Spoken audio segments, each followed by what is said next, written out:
नमस्कार दोस्तों, मैं हूं तुषार और आप देख रहे हैं खबर 100। आइए रुख करते हैं आज की खबरों की ओर, पर उससे पहले एक नजर आज की हेडलाइंस पर। सज्जन सिंह वर्मा ने बताया लक्ष्मण सिंह के बयान को बकवास। शौक पूरा करने के लिए 2 युवक बने अपराधी। उज्जैन पुलिस को मिली बड़ी सफलता, लाखों का सामान जब्त। ऊर्जा मंत्री प्रद्युम्न सिंह तोमर का बंगला 5 दिनों के लिए सील। मध्य प्रदेश की सियासत में बयान और फिर उस बयान पर पलटवारों का दौर जारी है। हाल ही में लक्ष्मण सिंह ने एक बयान जारी किया था जिसमें उन्होंने शुद्धिकरण और राम भक्ति पर बात की थी। उसी का पलटवार करते हुए पूर्व मंत्री उमाशंकर गुप्ता ने अपना बयान जारी किया है। आइए आपको सुनाते हैं कि उमाशंकर गुप्ता ने क्या कहा। देखिए, कांग्रेस पार्टी एक तो कोई राजनीतिक दल बचा नहीं है, नेताओं के गिरोह हो गए और अंतर्विग्रह से बड़ी ग्रसित है। केवल इसी मुद्दे पर नहीं, आप देखेंगे कि पिछले कई दिनों से कोई नेता कुछ बोलता है, कोई नेता कुछ बोलता है, कोई एक आइडियोलॉजी नहीं है। अब इस मुद्दे में भी, राम मंदिर वाले मुद्दे में, कमलनाथ जी कुछ कह रहे हैं, दिग्विजय सिंह जी कुछ कह रहे हैं। कांग्रेसी कंफ्यूज हैं। कमलनाथ जी वाले कमलनाथ जी की बात मानते हैं, दिग्विजय सिंह जी वाले दिग्विजय सिंह जी की बात मानते हैं। मध्य प्रदेश में आप कांग्रेस दफ्तर में सुंदरकांड कर रहे हैं और देश भर में क्या हो रहा है इसका अता पता नहीं है। तो ये किसी राष्ट्रीय राजनीतिक दल का चरित्र नहीं हो सकता। ये जनता के साथ धोखाधड़ी है। वैसे राम सबके हैं, धर्म के आधार पर भी नहीं, क्योंकि हम कई बार कहते हैं, प्रधानमंत्री जी ने भी ये कहा है कि भाई राम हो सकता है कि कुछ लोग भगवान मानते हैं, कुछ लोग भगवान नहीं माने, तो श्रेष्ठ शासक तो सभी मानते हैं, एक आदर्श पुरुष तो सभी मानते हैं और सभी ही उनका सम्मान करते हैं। और आपने देखा होगा कि करीब 36 देशों में राम जन्मभूमि के पूजन को लाइव देखा गया और उत्साह से उस उत्सव को मनाया गया है। कांग्रेस बहुत ही कन्फ्यूजन की स्थिति में है। मध्य प्रदेश नहीं, पूरे देश में ही आप देख रहे हैं बुरी तरह बटी हुई है। राम मंदिर जब तक नहीं बना था, कांग्रेस के साथी कहते रहते थे कि बीजेपी राम मंदिर बनने नहीं देगी क्योंकि ये इसका चुनावी मुद्दा है। हम इस मुद्दे को राजनीतिक आधार पर पहले दिन से नहीं देखते। ये आस्था का प्रश्न था और हमने कहा था कि राम मंदिर वहाँ बने, इसके लिए हम पूरा सहयोग करेंगे। हमें संतोष है कि माननीय उच्चतम न्यायालय के निर्णय, सभी की सहमति से मंदिर का काम शुरू। नहीं, कांग्रेस दुर्भाग्य यही है कि खुद की तरफ नहीं देख रही है, खुद का शुद्धिकरण का नहीं सोच रही है और दूसरों को ही अशुद्ध मानकर शुद्ध करने की कोशिश कर रही है। ये जनता का और वोटर का अपमान है। और कांग्रेस अब कुछ भी कर ले, आप हम सब ने 1.25 साल कांग्रेस के कुशासन को देखा है। जिस प्रकार का अराजकता का वातावरण हो गया था, कानून व्यवस्था ध्वस्त हो गई थी, विकास ठप हो गया था, गरीब के कल्याण की योजना समाप्त हो गई थी और उसी के कारण कांग्रेस के ही अनेक साथी परेशान होकर और अपना भविष्य कांग्रेस में सुरक्षित नहीं मानते थे, इसलिए भारतीय जनता पार्टी में विकास के नाम पर आए हैं और जनता, ये पब्लिक है, सब जानती है। हाल ही में कांग्रेस विधायक लक्ष्मण सिंह ने अपना एक बयान जारी किया था। उसी का पलटवार करते हुए पूर्व मंत्री सज्जन सिंह वर्मा ने अपना बयान दिया है। उसमें उन्होंने कहा कि लक्ष्मण सिंह के बयान पूरी तरह से बकवास है। साथ ही उन्होंने कहा कि वह राम के छोटे भाई लक्ष्मण थे और एक यह आधुनिक युग के लक्ष्मण हैं। आइए सुनाते हैं आपको भी कि उन्होंने आगे अपने बयान में क्या कहा। कांग्रेस, देखिए, ये तो इस देश की जनता जानती है कि भाजपा के मुंह में राम बगल में छुरी रहती है। जिस पार्टी के प्रधानमंत्री रहते हुए स्वर्गीय राजीव गांधी ने, जब भगवान राम ताले में बंद थे अयोध्या में, बड़ी दमदारी के साथ उन्होंने वो ताला खुलवाया और उसके 3 साल बाद शिलान्यास की भूमिका उन्होंने निभाई। जब उस समय के बाद से आज तक हमने कभी भगवान राम पे कांग्रेस का ठप्पा नहीं लगाया। अरे तुमने तो 6 साल, तुम्हारा प्रधानमंत्री था भाई नरेंद्र मोदी, 6 साल में तो उनने बनाया नहीं राम मंदिर। वो तो सुप्रीम कोर्ट का जब 5 जजों की मेहरबानी है, जब उन्होंने न्यायपूर्वक फैसला दिया तब मोदी जी उठ के आ गए। और मैं इन भाजपाइयों से पूछना चाहता हूँ, क्या तुम्हारे प्रधानमंत्री के हाथ ज़्यादा पवित्र हैं या सनातन धर्म की रक्षा करने वाले धर्मगुरु शंकराचार्यों के हाथ पवित्र हैं? शिलान्यास कराना था तो उनसे कराना था। मोहन भागवत का क्या रोल राम मंदिर में? एक संगठन के राष्ट्रीय अध्यक्ष भर है, इसमें के तमाम संगठन भारत में काम करते हैं, लालकृष्ण आडवाणी बैठे होते, मुरली मनोहर जोशी बैठे होते, तो ये प्रश्न नहीं उठाए जाते।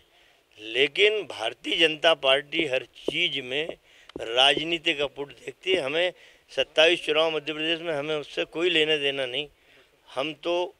हमने जैसा कहा कि हम राम में हैं, राम हम में है, ये भावना से काम। अभी सुगबुगाहट चुनाव आयोग की अभी दिख नहीं रही है कि वो चुनाव कब कराना चाहते हैं। ये बात जरूर सामने आई कि 2 दिन पहले जिन क्षेत्रों में चुनाव है, केंद्रीय चुनाव आयोग ने वहाँ एक व्यक्ति IAS अधिकारियों की डेप्यूट कर दिया है। तो अब ऐसा लगता है कि चुनाव जल्दी हो सकते हैं। आज चुनाव आयोग से बात करेंगे कि क्या उनका सोचना है। यदि सितंबर के अंत में चुनाव हो रहे हैं तो हम तो 2-4 दिन में अपनी घोषणा कर देंगे। अब यह राम के छोटे भाई लक्ष्मण हैं। अब ये लक्ष्मण सिंह जी आधुनिक युग के लक्ष्मण हैं। इनकी विचारधारा अलग है, उस समय के राम लक्ष्मण की विचारधारा अलग थी। हमारा मानना ऐसा है कि राम की भक्ति पूरा देश डूबा हुआ है। हर व्यक्ति का कहना है कि मैं राम में हूँ, राम मुझ में है। तो ये प्रश्न उठाना ये निरर्थक और बकवास मानता हूँ। इस तरह की बकवास नहीं निकलना चाहिए। सरदारपुर से काफी राहत भरी खबर सामने आई है। दरअसल एक कोरोना मरीज की मौत होने के बाद 18 लोगों का कोरोना टेस्ट कराया गया था, जिसमें सभी की रिपोर्ट पॉजिटिव आई थी और साथ ही उनके संपर्क में 23 लोग जो थे उन्हें भी क्वारंटाइन किया गया था। राहत भरी खबर यह सामने आई है कि 7 दिन के इलाज के बाद सारे मरीज ठीक होकर अपने घर लौट चुके हैं, जिनका स्वागत फूल बरसाकर किया गया। कोरोना महामारी ने अपना शिकंजा अब जैसे राजनेताओं की गलियों में गहरा कर लिया है। हर नए दिन कोई बड़ा राजनेता कोरोना वायरस की चपेट में आ रहा है। ऐसा ही एक खबर ग्वालियर से सामने आई है, जहां पर ऊर्जा मंत्री प्रद्युम्न सिंह तोमर का बंगला 5 दिनों के लिए सील कर दिया गया है, क्योंकि प्रद्युम्न सिंह तोमर के बंगले पर विद्युत कर्मचारी कोरोना पॉजिटिव निकला है। तो संक्रमण को रोकने के लिए यह कदम उठाया गया है। ग्वालियर से ओम प्रकाश कोरबा की रिपोर्ट। ग्वालियर से ओमपाल कौरब की रिपोर्ट। हापुड़ जनपद में 6 वर्षीय मासूम के अपहरण का मामला सामने आया था। हाल ही में अपहरण हुई बच्ची बेहोशी की हालत में मिली है। वहीं बच्ची की हालत अभी भी गंभीर बताई जा रही है। मामला सामने आने के बाद पुलिस ने अज्ञात बदमाश के खिलाफ अपहरण का मामला दर्ज कर लिया है, जिसकी पुलिस अभी भी तलाश कर रही है। गढ़कोतवाली क्षेत्र में घटना हुई है, बच्ची गायब हुई थी, फिर बेहोशी हालत में जंगल में मिली है। क्या है मामला, क्या पुलिस ने इसमें कार्रवाई की है? सोमवार द्वारा कल थाना गढ़ पर एक सूचना दी गई कि उसकी लड़की को अज्ञात व्यक्ति द्वारा मोटरसाइकिल पर बहला फुसलाकर ले जाया गया है। इस सूचना पर तत्काल मुकदमा पंजीकृत कर दिया गया है और मौका मुआयना सभी जनपदीय वरिष्ठ पुलिस अधिकारियों द्वारा किया गया है। इसमें कुल 8 टीमों का गठन किया गया, जो रात भर सर्च ऑपरेशन में लगी रहीं। इसके अतिरिक्त डॉग स्क्वाड और FSL की टीम भी इसमें लगाया गया और लड़की की बरामदगी पुलिस द्वारा आज प्रातः की गई है। लड़की को चिकित्सीय परीक्षण हेतु भेज दिया गया है। अज्ञात अभियुक्त की तलाश में कुछ संदिग्धों से पूछताछ भी की गई है तथा आने जाने वाले सभी संभावित रास्तों पर जो भी CCTV लगे हुए हैं उनके फुटेज भी खंगाले जा रहे हैं और अभियुक्त का स्केच तैयार कराकर उसकी तलाश कराई जा रही है। मेडिकल रिपोर्ट के आधार पर इसमें रिपोर्ट हरेंद्र शर्मा की। आदमी का शौक उसे कहां तक लेकर जा सकता है? कब आदमी अपने शौक में डूबकर अपराध का रुख ले लेता है, उसे पता भी नहीं चलता। असल में मामला है हजीरा थाने का, जहां हजीरा थाना पुलिस को मुखबिर से सूचना मिली कि 2 युवक एक स्कूटी से गोला के मंदिर की तरफ से संजय नगर पुल से यातायात धर्मकाटी की तरफ वारदात करने की नीयत से आने वाले हैं। पुलिस थाना हजीरा की टीम ने संजय नगर पुल पर चेकिंग की और 2 युवक एक नीली सफेद रंग की स्कूटी मेस्ट्रो स्कूटी पर जा रहे थे। उन्हें दबोच कर तलाशी ली गई तो 1 कट्टा 315 बोर और 2 राउंड 315 बोर मिला। पुलिस ने दोनों को गिरफ्तार किया है। पुलिस की जांच में यह भी सामने आया है कि दोनों आरोपी अपने शौक पूरे करने के लिए लूट और चोरी की घटनाओं को अंजाम दिया करते थे। हजीरा थाना क्षेत्र से हमारी पुलिस टीम को एक पुरानी लूट के मामले का खुलासा करने में सफलता मिली। 2 लड़कों को पकड़ा गया पुलिस चेकिंग के दौरान मुखबिर की सूचना पर और उनके एक का नाम है नितिन वर्मा और छोटू भोई, जिसके कब्जे से एक 315 बोर का कट्टा और कारतूस बरामद हुए और उसके साथ में उसका एक साथी जो नाबालिग है 18 वर्ष का, वो पकड़ा गया है। इनसे जब पूछताछ की गई तो इन्होंने सितंबर 19 में थाना कंपू क्षेत्र में पुरुषोत्तम गोयल की किराना दुकान पे कट्टा दिखा करके की गई लूट स्वीकार की है। इस संबंध में और पूछताछ की गई तो इन्होंने लोहार और बाड़ा में भी इस तरीके की वारदात करना स्वीकार किया है। सभी थानों को सूचित कर दिया गया है, अन्य मामलों में भी पूछताछ की जा रही है। लड़का क्या करता है? ये हजीरा थाना क्षेत्र में रहते हैं और ये पूर्व में भी चोरी की वारदात में पकड़े गए हैं। सामान्य तौर पे कोई काम नहीं करते हैं। संवाददाता ब्यूरो ओमपाल कौरव। उज्जैन जिले के स्वच्छाग्रहियों ने मुख्य कार्यपालन अधिकारी जिला पंचायत उज्जैन को ज्ञापन सौंपा, जिसमें उन्होंने स्वच्छाग्रहियों ने बताया कि वह स्वच्छ भारत मिशन में कई सालों से कार्यरत हैं और ग्राम पंचायत के कार्यों में बढ़ चढ़कर हिस्सा भी लेते हैं। शासन ने ग्राम पंचायतों को पत्र के माध्यम से आदेश दिया था कि सभी स्वच्छाग्रहियों को मनरेगा में मेट के तौर पर लगाया जाए, मगर ग्राम पंचायत के स्वच्छाग्रहियों को ना तो किसी प्रकार का मानदेय दिया गया है और ना ही उन्हें अभी तक मेट के तौर पर लगाया गया है। इस विषय में उज्जैन जिले के 6 जनपदों से स्वच्छाग्रही संगठन और सभी स्वच्छाग्रहियों ने जिला पंचायत सीईओ को पूर्व आदेश की कॉपी सहित ज्ञापन सौंपा और स्वच्छाग्रहियों की नियमित मनोदय दिए जाने की मांग भी सामने रखी। आज जिला पंचायत में हमने सभी उज्जैन जिले के सभी स्वच्छाग्रहियों ने जिला सीईओ साहब को एक स्वच्छाग्रही की तरफ से ज्ञापन दिया गया है, जिसमें हमारी मांगे हैं कि हमने